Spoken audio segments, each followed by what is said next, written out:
Well, this is a video I didn't want to have to make. There's a lot of reasons for that. Not only because I know at least one of you is going to say something to me in the comments, but also because I don't even really know what the other answer is. I don't know what to do anymore. So I got fired again. I found a full-time job that would have been for 2 months, and I got another offer for another full-time job that would have been forever, but $3 less an hour. So I took the forever one. Not for any particular reason, just because I was kind of hoping I could start building up the bank, and I figured that it would give me enough experience in the MOA world that I would be looked upon more favorably by the larger health authority that we have here.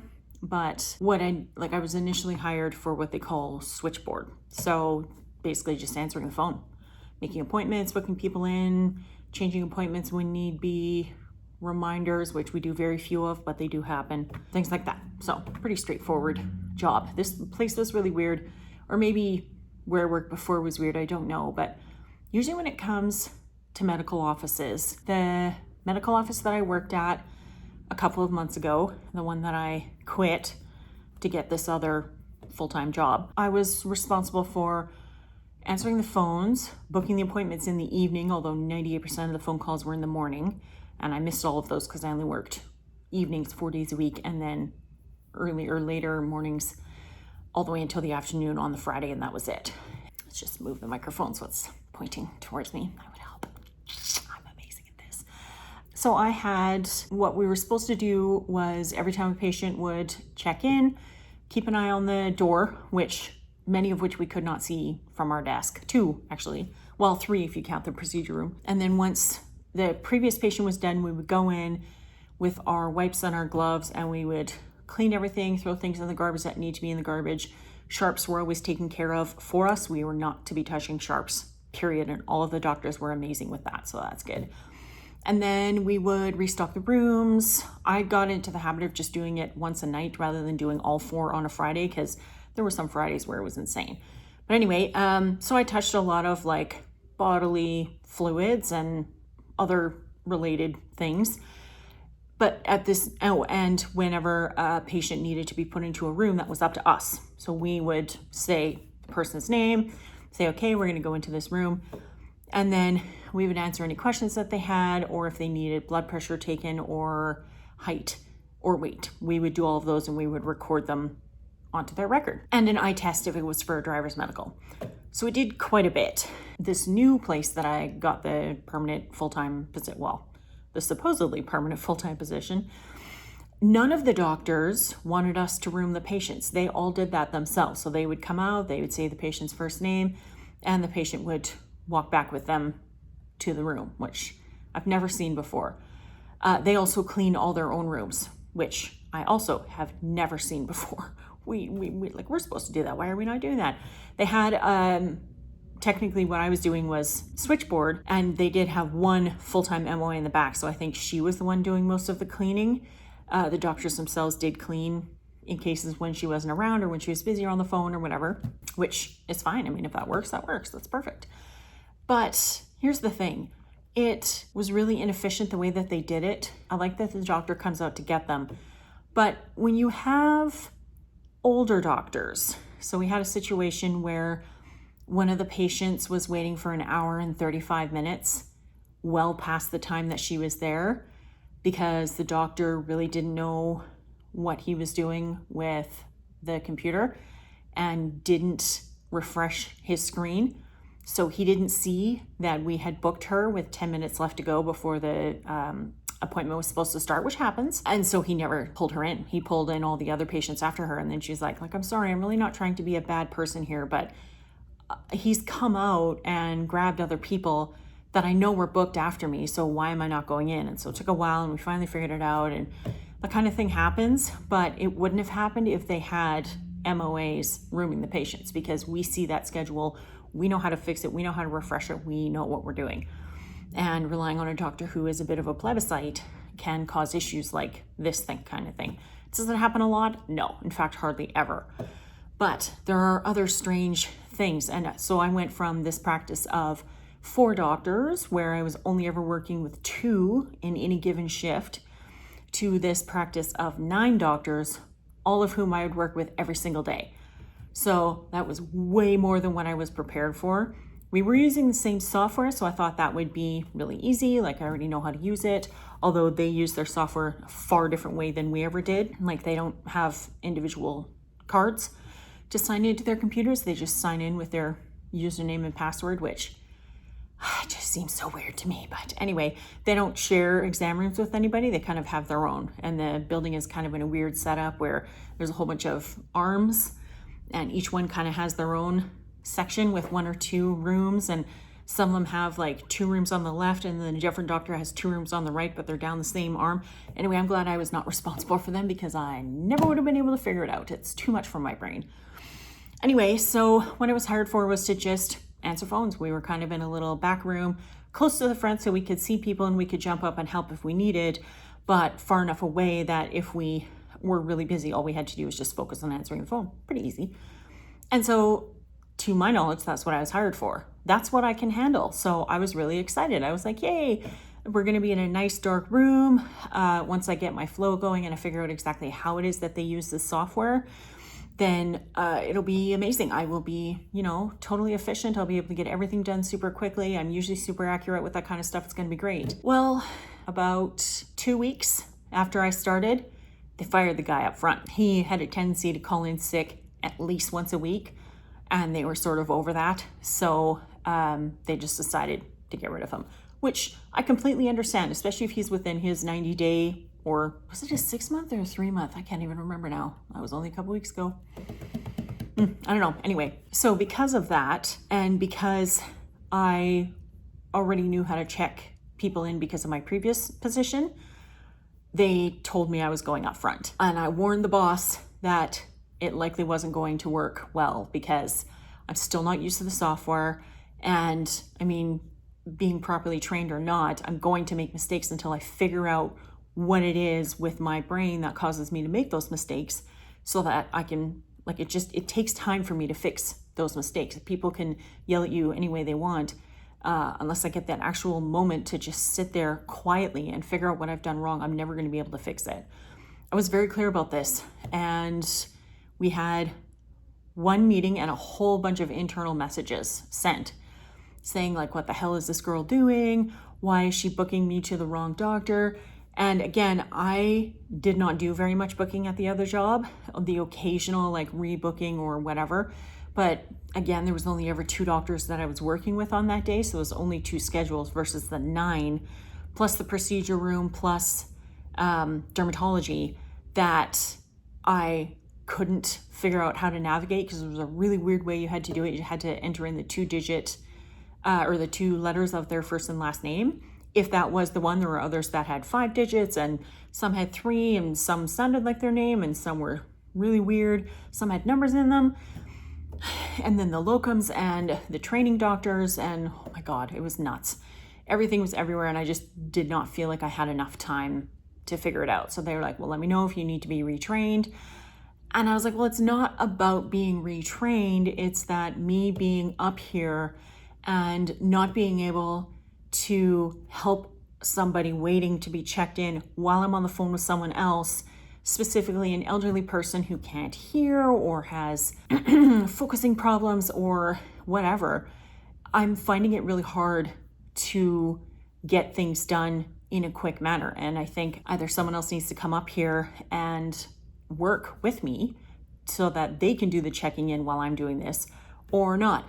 And so it was a good week after I'd started that my boss finally was like, well, you could just call one of us and ask us to come up and help. I was like, okay, well, that information would have been useful a week ago, but all right.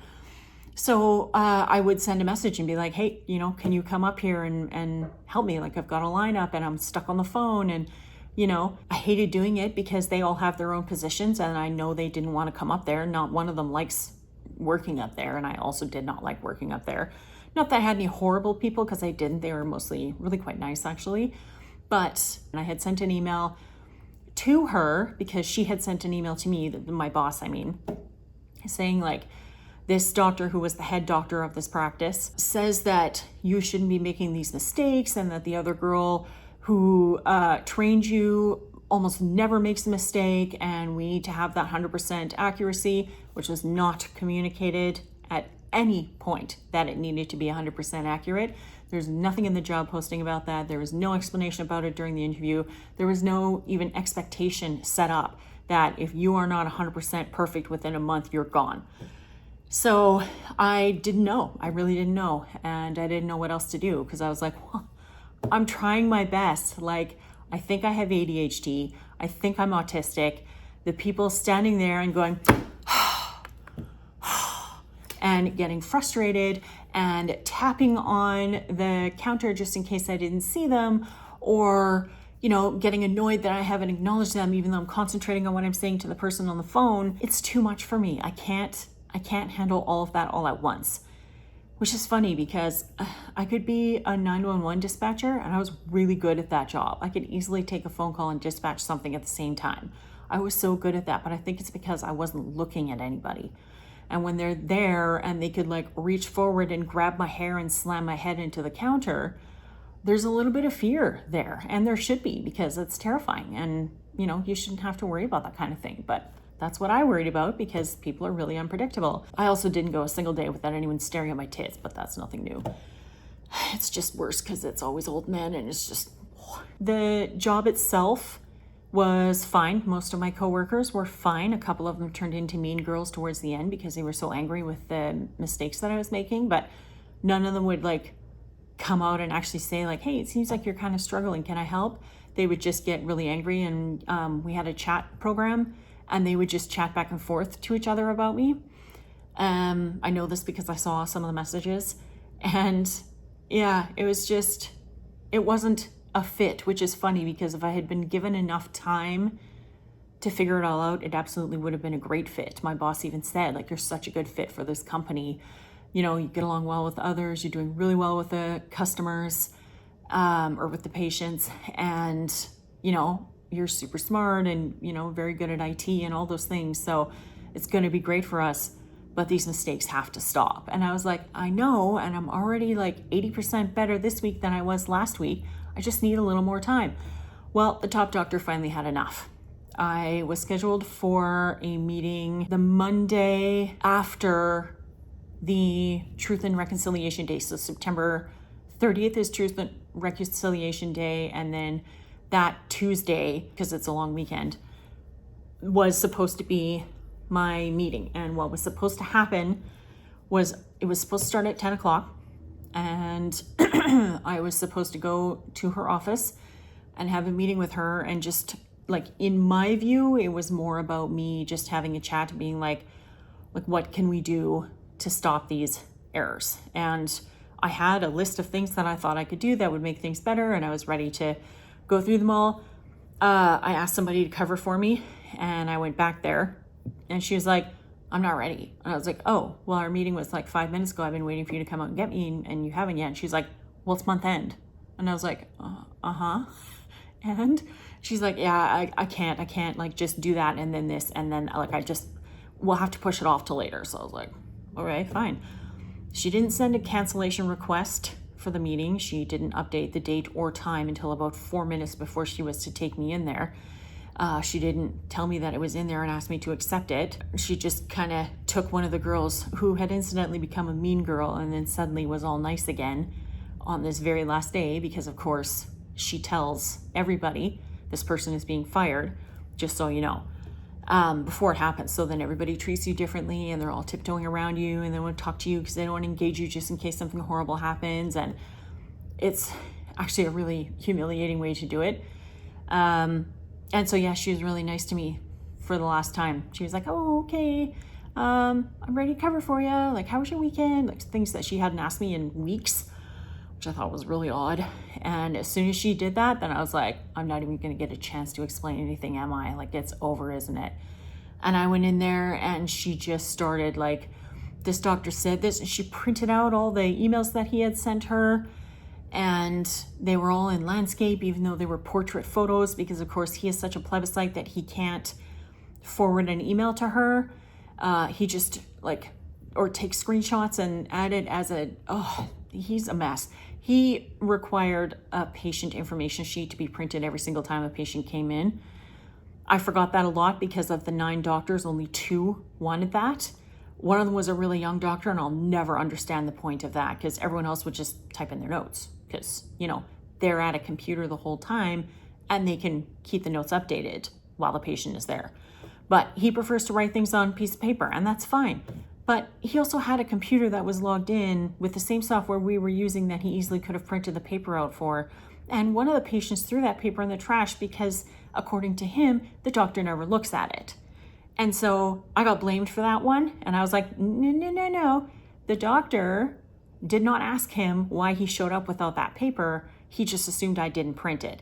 And I did. It's just the patient threw it out because he never looks at the damn thing. And I never really got the chance to say any of that or to talk about any of it or to come up with ideas on how to make it more efficient. I just wasn't given the chance to do any of that. They were just like, nope, that one doctor was too pissed off. And because he's the top doctor and has been there the longest, the boss had no say. There was nothing she could do. She's just like, he wants you out. So that was it. I was out. I have applied for EI. I am not confident that they're going to give it to me. I've only applied, this is now my 2nd time applying, and I'm sure they're going to find another unique way to deny me.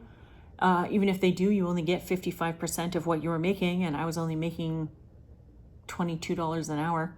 So I guess I'll get less than minimum wage while I'm waiting to find another job. I have a little bit of money saved, but I don't understand. I don't get how we went from her being the boss again, from her being so excited to have me join to the team. She even told me during my interview, you're the strongest candidate I've ever seen. Like the strongest candidate by far. I'm not even gonna consider the other candidate. You got the job. Because she was just so happy to have me. And then the stress of the mistakes I was making, I guess, and how angry that doctor was getting with her, because of me. And then she's just not a proper manager and she doesn't really know how to stand up to the doctors and kind of be like, okay, but she went from a much smaller place to a much larger place. Let's give her a little more time. She never did any of that. So yeah, I guess I just don't get to work there anymore. So, that's not great, but I wasn't enjoying some of those girls becoming mean girls either. It just wasn't a very welcoming place for me.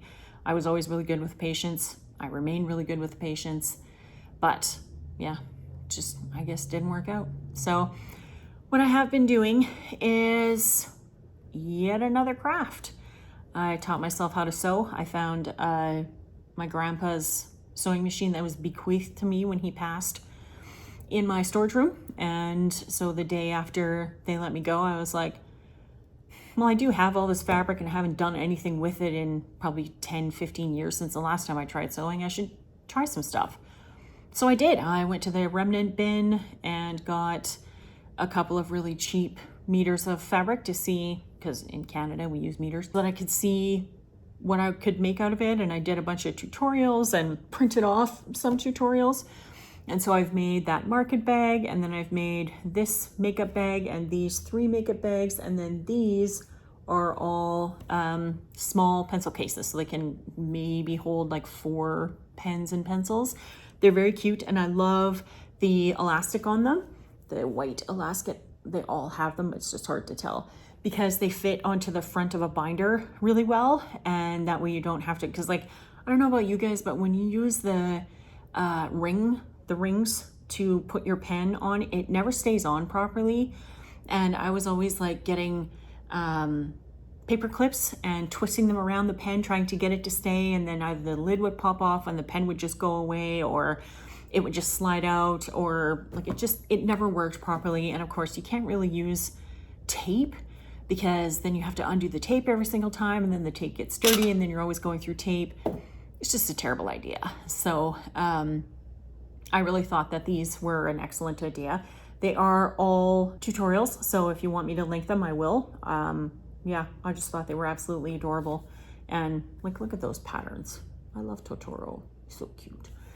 And Wonder Woman, of course, that's the red one. And, boats. But anyway, yeah, so that's all the news I got. I'm sorry I haven't updated on here in months.